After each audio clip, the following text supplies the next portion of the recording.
നിരവധി ചാനൽ ചർച്ചകളിൽ നിങ്ങളൊക്കെ നിരന്തരം നേരിടേണ്ടി വന്നിട്ടുള്ളതായിട്ടുള്ള അല്ലെങ്കിൽ വിശദീകരിക്കേണ്ടതായി വന്ന മറുപടി പറയേണ്ടതായി വന്ന ഒരു വലിയ പ്രചാരണം ഉണ്ടായിട്ടില്ലേ? രാജ്യത്ത് യാതൊരു സംശയവുമില്ല, അതൊരു ഡിബേറ്റ് ചെയ്യേണ്ട വിഷയം പോലുമല്ല. രാജ്യത്ത് വർഗീയതയ്ക്കെതിരായി രാജ്യത്തെ ഇടതു പാർട്ടികൾ CPM-ൻ്റെ നേതൃത്വത്തിൽ എടുത്തിട്ടുള്ള വലിയ പോരാട്ടത്തിൻ്റെയും അതിൻ്റെ കേരളത്തിലെ അനുഭവവും നമ്മുടെയൊക്കെ ജീവിതത്തിലെ യാഥാർത്ഥ്യങ്ങളാണ്. പക്ഷേ നോക്കൂ, ഈ ഉപതെരഞ്ഞെടുപ്പുകൾ, എനിക്കൊന്ന് നിലമ്പൂർ ഉപതെരഞ്ഞെടുപ്പിൻ്റെ സമയത്താണ് ഇടത് ഹിന്ദുത്വ എന്ന് പറയുന്ന ഒരു പ്രചാരണത്തിലേക്ക് ജമാഅത്തെ ഇസ്ലാമിയും അവരുടെ മാധ്യമ വിഭാഗവും പോകുന്നു. അങ്ങനൊരു നറേഷൻ കൊണ്ടുവരികയാണ്. ആ നറേഷനിലൂടെ കാര്യങ്ങളെ മുന്നോട്ട് കൊണ്ടുപോകുന്നു. പിന്നീട് ഇപ്പോൾ വെള്ളാപ്പള്ളി അടക്കം അഭിപ്രായങ്ങൾ പറയുന്നതിന് ഇതുമായി ബന്ധപ്പെടുത്തി CPM-നെ വലിയ തോതിൽ വിമർശിക്കുന്നതിന് ഇടവരുത്തിയിട്ടുണ്ട്. അപ്പോൾ ഇത് യഥാർത്ഥത്തിൽ ഈ സമീപകാലത്തെ കേരളത്തിൻ്റെ ഒരു രാഷ്ട്രീയ മണ്ഡലത്തിൽ വന്നിട്ടുള്ള ഇടതുപക്ഷത്തെ വല്ലാതെ പഴിചാരും വിധത്തിലേക്ക് കൊണ്ടുവന്ന ഒരു വിശേഷണമാണ്.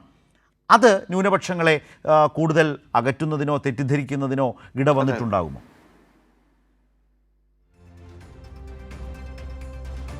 അതെ, ന്യൂനപക്ഷത്തെ തെറ്റിദ്ധരിപ്പിക്കാൻ വേണ്ടിയിട്ടുള്ള നിരന്തരമായിട്ടുള്ള ഇടപെടലുകൾ മതരാഷ്ട്ര നിർമ്മിതിക്കാരുടെ ഭാഗത്തുനിന്ന് നിരന്തരം ഉണ്ടാകുന്നുണ്ട്. ഇപ്പോൾ രാജ്യത്ത് ഉയർന്നു വന്ന ഏത് വിഷയം എടുത്തു നോക്ക്, ഇപ്പോൾ കാശ്മീരിനെ കീറി മുറിച്ച വിഷയമായാലും മുത്തലാഖ് പരിഷ്കരണ നിയമവുമായി ബന്ധപ്പെട്ടുകൊണ്ടായാലും പൗരത്വ ഭേദഗതി നിയമമായി പാർലമെൻറ്റിന് അകത്തും പുറത്തും നടന്ന ഇടപെടലുകളും പ്രക്ഷോഭങ്ങളും സമരങ്ങളുമായാലും, അതുപോലെ തന്നെ ഇലക്ട്രൽ ബോണ്ടിൻ്റെ വിഷയമായാലും, ബുൾഡോസർ രാജുമായി ബന്ധപ്പെട്ടുകൊണ്ടുള്ള വിഷയം, അതുപോലെ മണിപ്പൂർ കലാപവുമായി ബന്ധപ്പെട്ടുകൊണ്ട് മനുഷ്യഹത്യയുമായി ബന്ധപ്പെട്ടുകൊണ്ടുള്ള പ്രശ്നങ്ങൾ, അതുപോലെ ബിൽക്കീസ് ബാനുവിൻ്റെ ബിൽക്കീസ് ബാനുവിൻ്റെ കേസിൽ പ്രതിയെ രക്ഷിച്ച NDA ഗവൺമെൻറ്റിൻ്റെ നയങ്ങളുമായി ബന്ധപ്പെട്ടുള്ള കാര്യമായാലും ഇതെല്ലാം നമ്മുടെ മുന്നിലുണ്ട്. അവിടെയെല്ലാം ഇടതുപക്ഷം ഉയർത്തിപ്പിടിച്ച ശരിയുടെ നിലപാട് ഒരു ഭാഗത്ത്, പാർലമെന്റിൽ എണ്ണം കുറവാണ്, പക്ഷെ കാരിരുമ്പിന്റെ കരുത്തോടെ ഏറ്റവും ഉജ്ജ്വലമായ ഓരോ വിഷയങ്ങളുടെ അവതരണത്തിലും ഗവൺമെന്റിന്റെ ശ്രദ്ധ ക്ഷണിക്കുന്ന കാര്യത്തിലുമെല്ലാം നടത്തിയ ഇടപെടലുണ്ട്. ബുൾഡോസർ രാജ് അവസാനിപ്പിക്കാൻ ബുൾഡോസറിന്റെ ആ കപ്പിന്റെ മുകളിലേക്ക് കയറി നിന്ന് നിന്റെ ബുൾഡോസർ എന്ന് പറയുന്നതും, സുപ്രീം കോടതി പോയി നിയമ പോരാട്ടം നടത്തി ബുൾഡോസർ രാജ് നിയമവിരുദ്ധമാണെന്ന് പ്രഖ്യാപിച്ച സാഹചര്യം അടക്കം നിരവധി സാഹചര്യങ്ങളുണ്ട്. ഇവിടെയെല്ലാം രാജ്യത്തിന്റെ യഥാർത്ഥ പ്രതിപക്ഷമായി ഓടിയെത്തുന്നത് ഇടതുപക്ഷമാണ്. അതുപോലെ തന്നെ ന്യൂനപക്ഷങ്ങൾക്കെതിരെ ആക്രമണം നടക്കുമ്പോഴും അത് 9-9.25 കൊല്ലമായി ഒരൊറ്റ വർഗീയ കലാപങ്ങൾ പോലും ഇല്ലാത്ത, ഒരനിഷ്ട സംഭവം പോലും ഇല്ലാത്ത നാടായിട്ട് നമ്മുടെ കേരളം മാറി.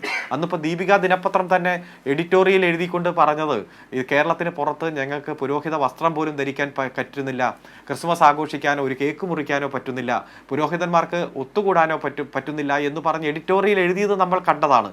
അതുപോലെ തന്നെ തെലങ്കാനയിലും ആന്ധ്രയിലും എല്ലാം കന്യാസ്ത്രീകൾക്കെതിരെ ആക്രമണം ഉണ്ടായപ്പോൾ എന്താണ് കേസ് കൊടുക്കാത്തതെന്ന് ചോദിച്ചപ്പോൾ, കേസ് കൊടുക്കാൻ ഇതെന്താ കേരളമാണോ എന്ന് ചോദിക്കുന്ന ഒരു സാഹചര്യം ഉണ്ടായി. അവിടെ എല്ലാം കേസ് കൊടുത്താൽ ദുരന്ത ഫലം അവരനുഭവിക്കേണ്ടി വരും എന്ന് പരസ്യമായിട്ട് പറഞ്ഞ സാഹചര്യമുണ്ട്. അപ്പോൾ ഞാൻ സൂചിപ്പിച്ചത്, ഇത്തരത്തിൽ ന്യൂനപക്ഷങ്ങൾക്ക് അന്തസ്സോടെ ജീവിക്കാനുള്ള സാഹചര്യം ഒരുക്കുന്ന ഏക സംസ്ഥാനം ഈ കേരളമാണ്. പക്ഷേ ഈ സാമൂഹ്യ യാഥാർത്ഥ്യം മറന്നുകൊണ്ട്, അല്ലെങ്കിൽ ജനങ്ങളെ തെറ്റിദ്ധരിപ്പിക്കാൻ വേണ്ടി ഈ യാഥാർത്ഥ്യങ്ങളെയൊക്കെ മാറ്റി വെച്ചുകൊണ്ട് തെറ്റായ വാർത്തകളും കപടമായിട്ടുള്ള കഥകളും എല്ലാം പ്രചരിപ്പിക്കുന്നത് നാം കാണുകയാണ്. അതിനുവേണ്ടി ചില നരേറ്റീവ് ഇവർ ഉണ്ടാക്കുന്നു. ആ നരേറ്റീവിന്റെ ഭാഗമായിട്ടാണ് ഇടത് ഹിന്ദുത്വ എന്നുള്ള വാചകമെല്ലാം വന്നത്. അത് ചെറിയ ഇരുട്ടുമുറിയിൽ ഇരുന്ന് രൂപപ്പെടുത്തുന്ന ഇത്തരത്തിലുള്ള നരേറ്റീവ് വരുന്ന ദിവസങ്ങളിൽ കേരളം ചർച്ച ചെയ്യുക, അതുപോലെ തന്നെ വരുന്ന വർഷം, പിന്നത്തെ വർഷം വരെ കേരളം പൊതുരാഷ്ട്രീയം ചർച്ച ചെയ്യപ്പെടേണ്ട വിഷയങ്ങൾ എന്ന രൂപത്തിൽ ഇവർ തന്നെ തയ്യാറാക്കിയാണ്. അത് പ്രചരിപ്പിക്കാൻ ഇവരുടേതായിട്ടുള്ള മാധ്യമ സംവിധാനവും സോഷ്യൽ മീഡിയ പ്ലാറ്റ്ഫോമുകളെല്ലാം ഉണ്ട്. അത് വച്ചുകൊണ്ട് യഥാർത്ഥത്തിൽ നമ്മുടെ സംസ്ഥാനം ചർച്ച ചെയ്യേണ്ട വികസനത്തിന്റെ രാഷ്ട്രീയം, നന്മയുടെ രാഷ്ട്രീയം, അതുപോലെ സാമൂഹ്യക്ഷേമത്തിന്റെ രാഷ്ട്രീയം, സമാനതകളില്ലാത്ത വികസന മുന്നേറ്റത്തിന്റെ രാഷ്ട്രീയം, ഇതൊന്നും ചർച്ച ചെയ്യാതെ ഇവിടെയെല്ലാം ഈ ഗ്യാപ്പ് കൃത്യമായിട്ട് ഇത്തരത്തിൽ ഇവർ ഉണ്ടാക്കുന്ന നരേറ്റീവ് മാത്രം ചർച്ച ചെയ്യുക, അതുമാത്രം പ്രോത്സാഹിപ്പിക്കപ്പെടുക, അതിനുവേണ്ടി അപരമത വിദ്വേഷവും സമുദായ വിദ്വേഷവും ഉണ്ടാക്കുക എന്ന രൂപത്തിലേക്ക് വളരെ ചുരുങ്ങി പോകുന്ന ഒരു സാഹചര്യം കാണുകയാണ്. പക്ഷെ കേരളത്തിലെ ജനത വളരെ പ്രബുദ്ധരാണ്. ആ പ്രബുദ്ധരായ ജനത ഇവരുടെ ഈ കപടമായിട്ടുള്ള ഇടപെടലുകളെ തിരിച്ചറിയുക തന്നെ ചെയ്യും. നമ്മൾ വളരെ രസകരമായി പറഞ്ഞ, എല്ലാവരെയും എല്ലാ കാലവും കബളിപ്പിക്കാൻ കഴിയില്ല എന്ന് പറയുന്നത് പോലെ ആവാം അത് അരുൺ പറഞ്ഞത് വെച്ച് നോക്കിയാൽ.